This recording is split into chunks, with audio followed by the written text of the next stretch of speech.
J'adore ça. Tiens.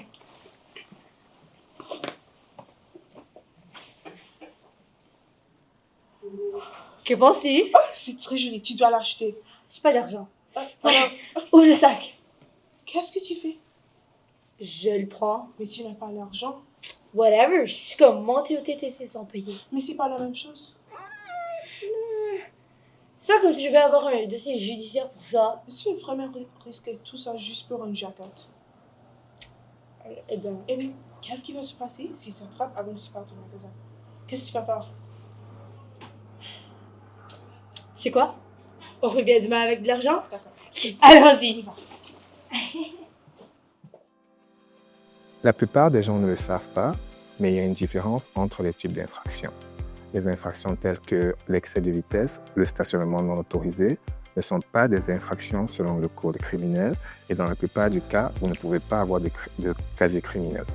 Par contre, une infraction telle que le vol à l'étalage va possiblement vous donner la possibilité d'avoir des peines telles que l'emprisonnement ou un casier judiciaire et vous pouvez vous retrouver d'être interdit de voyager ou avoir des difficultés de travailler au Canada.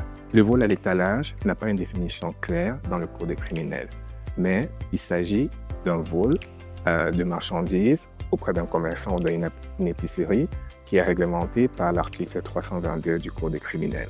L'article 322 différencie les vols en deux catégories. Nous avons les vols d'objets d'une valeur supérieure à 5 000 $ et les vols d'une valeur d'un objet inférieur à 5 000 $.